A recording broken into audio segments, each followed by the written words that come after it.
দেখতে দেখতে রোজা সবগুলোই চলে গেল। আজকে 27 রোজা, তাই ভাবলাম যে আমি 27 রোজার উপলক্ষে সবকিছু নিজে নিজে করি, মানে ইফতারি সবকিছু আমি রেডি করবো। আজকে কিভাবে কি করলাম এই সবকিছু নিয়ে থাকবে আজকের এই ভিডিওটা না টেনে শেষ পর্যন্ত দেখা রইল। হ্যালো এভরিওয়ান, আসসালামু আলাইকুম। This is me Jannatul Ferdous Mim and welcome back to my other new video. প্রথমে ভাবছি আমি হালিম রান্না করবো আগে, দেন যে ভাজা পোড়া সব জিনিসপত্রগুলো রান্না করব, মানে ভাজবো। তো ফার্স্টে আমি কিছু পেঁয়াজ বেরেস্তা করে নিয়েছি, দেন যে কড়াইতে সামান্য পরিমাণ পেঁয়াজ বেরেস্তার সাথে আমি আদা রসুন বাটা মিক্স করে দিব। সবগুলো ভালোভাবে মিক্স করতে হবে। আমরা হাড় ছাড়া যে গোস্তগুলো রেখেছিলাম সেগুলো এখন অ্যাড করে দিব। দেন যে আমি হালিম মিক্সের ভিতরে যেটা মশলা থাকে এই মশলাটাও এখানে অ্যাড করে দিব। আজকে আমরা তির হালিম মিক্সটা এখানে ইউজ করব। দেন সবগুলোকে ভালোভাবে নেড়ে চেড়ে মিক্স করতে হবে।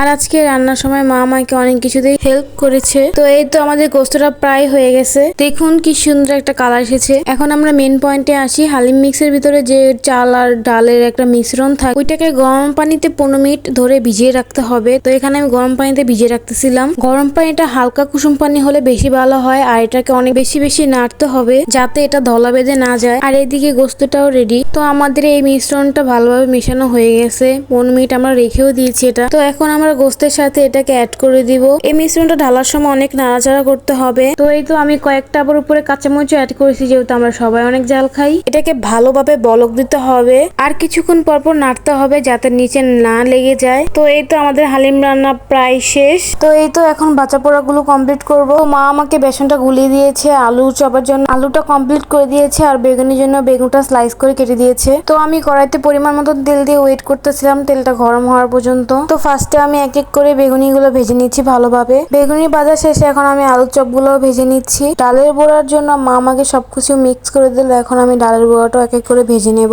এক এক করে সবকিছু ভাজাই আমার কমপ্লিট হয়ে গেল। এখন আমি বুটটা রেডি করব, আর বুটের জন্য সব উপকরণ আমাকে দিয়ে গেছে। অল্প পরিমাণ তেল দিয়ে বুটের বাগারের কাজটা আমি শেষ করে ফেলবো। তো এই তো আমাদের বুটটাও কমপ্লিট হয়ে গেল। যেহেতু আজকে আমরা মুড়ি মাখা খাবো, তাই আব্বু সবকিছু উপকরণ ভালোভাবে মিক্স করে নিচ্ছে। আর আমার আব্বুর হাতে এই মুড়ি মাখাটা আমার অনেক বেশি ভালো লাগে। সাথে আজকে ইফতারিতে ছিল তরমুজ, চিনাল আর শরবত তো আছেই। তো এই তো অল্প করে ফার্স্টে আব্বুর হাতে মুড়ি মাখাটা খেয়ে এখন আমরা হালিমটা পরিবেশন করব। দেখুন আব্বুর হাতে মুড়ি মাখাটা কত জোস হয়েছে। আব্বুর এই মুড়ি মাখাটা সবাই অনেক পছন্দ করে। তোমাদের কাদের কাদের বাসায় আব্বুর এরকম মুড়ি মাখে তারা অবশ্যই কমেন্ট করে জানিয়ে যাবে। তো এই তো সুন্দর করে আমি হালিমটা পরিবেশন করছি। তো এখন হালিমটার উপর হালকা পেঁয়াজ বেরেস্তা দিব ফার্স্টে। এখন কিছু কাঁচামরিচ অ্যাড করে দিব, আর সাথে লেবুর রস তো আছেই। তো এই তো আমি হালিমটাকে সুন্দর মতন সাজিয়ে নিলাম। দেখুন হালিমটার কালারটা কত সুন্দর এসেছে, আর খেতে অনেক বেশি মজা হয়েছে। আর সবার প্রশংসা শুনে তো আমি ফুলে গেছি পুরাই ভাই। তো এই ছিল আজকে 27তম রোজার উপলক্ষে আমার ছোট্ট একটা ভিডিও।